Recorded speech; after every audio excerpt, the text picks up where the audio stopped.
私が望むアウトローはこんなほっこり感に浸ってちゃダメなの。 Hey, at least you're not ending up like the Netflix Cowboy Bebop. Though, you should also try to avoid the original anime ending too.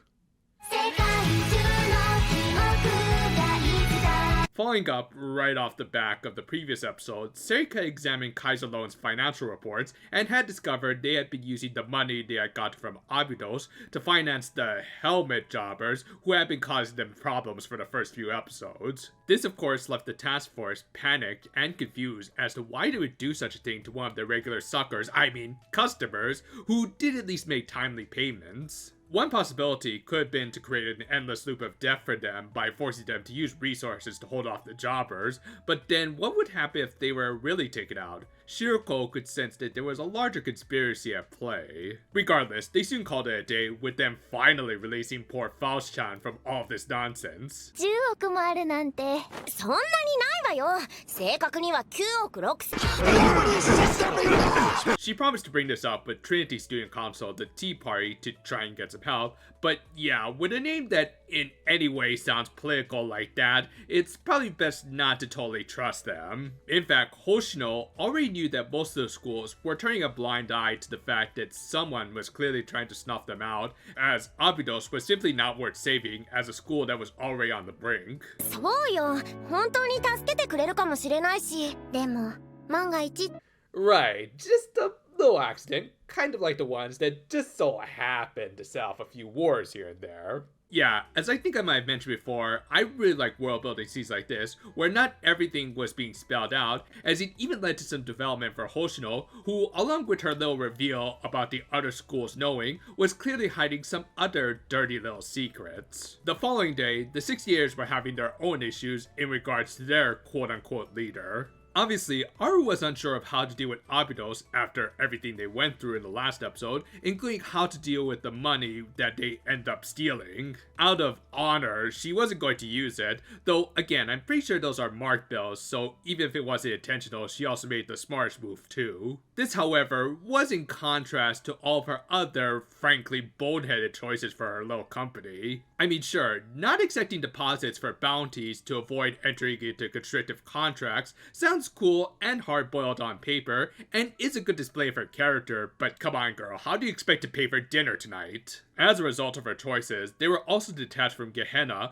which happened to lead to some obvious foreshadowing for later in the episode, with them really hyping out the prefects of their school. Granted, I think 68 had the actually most dangerous character in this whole series. 私がこの手で全部吹っ飛ばしてやりますから、この手で。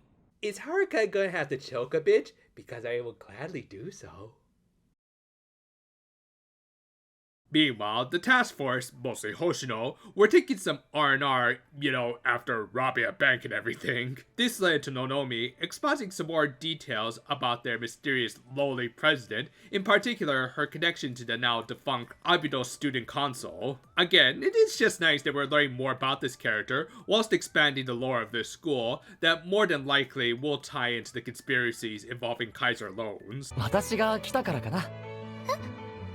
星野が変わったのは I'm pretty sure she was already taking a lot of cat naps even before Sensei arrived.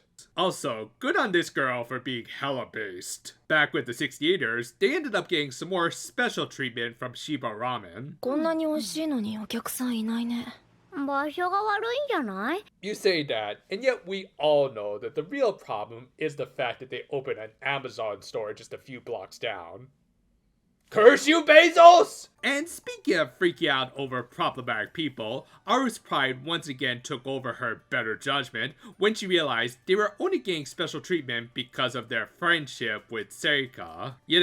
One of the members of the club they were assigned to take out, and also the ones that she had fangirled over in the previous episode, only to realize that she was a total goober for admiring their own bounty. And yeah, as goofy as all of this was being played up, I do actually like Aru's conflict in that she is getting severely tunnel vision with her visions of grandeur. The poor girl just couldn't find a proper balance between work and pleasure, as she always insisted on being as quote-unquote hard-boiled as possible, no matter how negatively it affected herself and everyone around her. This would be best exemplified when her psycho-lesbian girlfriend took things into her own hands.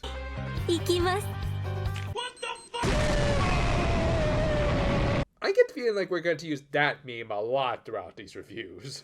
And somehow, the 60 years managed to remain unscathed in spite of likely being fairly close to the explosion. Yeah, I'll say some of the storyboarding in this episode does feel just a little bit off in terms of its flow. It's hard to explain, but it just doesn't feel like every scene properly leads into the next. Not a big problem, just a little gripe worth pointing out is all. It kind of reminded me of a certain little yandere. ヤル様、私、もしかして余計なことを。 Yeah, no shit, Sherlock. But yeah, Aru had actually kind of gotten her wish of becoming a hard-boiled villain on that monkey's paw that she clearly wished on. As a result, they had become proper enemies with Abitos for almost blowing up the poor doggy ramen chef. However, I guess one good twist deserves another, as the episode ended with the arrival of the aforementioned Gehenna prefects. This was a really good episode for mostly establishing stuff. Yeah, I really didn't have much to comment on this one, as it was mostly just exposition to set up and raise more questions, which is a good necessity for any story as it does build intrigue. Which isn't to say nothing happened in this episode, though it was more condensed near the end. Regardless, it does make the lack of action and consistency in the animation quality a little more forgivable in the long run. While we have been told to not expect much world building explaining why there was a mixture of furries and robots in this world, we were still expecting to learn more stuff about the different schools and how they were connected to each other and the world at large. This episode delivered in that aspect by at least hinting at some shadier elements across the board. Kaiser Lone's dealings aren't particularly intriguing, as they'll likely trace back to some of the actual main villains of the series. At the same time, and while I have kind of joked about this in previous episodes, Hoshino really ended up taking center stage in this episode, which just given her fun personality was always going to be a win. That said, it was also interesting to see a more serious side to her, hinting at an unfortunate past that led her to having some trust issues, and yet still be able to maintain a healthy relationship with her club, as she didn't mind acting as a bit of the lovable little goofball she was. This ended up making Aru an effective foil for her, as she seemed to trust people a little too easily, like the masked swimsuit gang, or even her own psychotic lieutenant. The latter led to an issue of her not being able to let go of her worthless pride that led her to making some really bad calls, and not even being able to properly lead her team between Mutsuki clearly taking charge over her, and Haruka being Haruka. It made her internal conflict one of my favorites of the series so far, with her being someone trying to regain some form of control back in her life, but tragically, and yet hilariously, never being able to find a proper middle ground, as everything she did seemed to dig her even deeper into trouble. Combine that with a lot of the drama going on with the task force and the arrival of the prefects, and it kind of goes without saying that things are about to go down. Though, obviously, the literal and figurative blow-offs will be saved for next week, and this was more of a setup, which certainly isn't a bad thing. If anything, it did at least make some of the wonkier animation more forgivable, though some of the storyboarding could have also used work to ensure the story flowed a little better. Still, overall, this is a great calm before the storm episode, as the storm is starting to blow in already. Aru really wanted to be a hard-boiled villain, but she's already starting to crack under that pressure. Thank you for watching, and as always, be sure to check out some of our other videos. The Max Heart Movie 1 review should be out by the end of this week, depending on how busy I am, and then we'll get right back to the series proper of that. So do look forward to it. Until then though, for now my friends, and if you'll excuse me, I think I'm just gonna have a little lunch and, is this ramen ticking?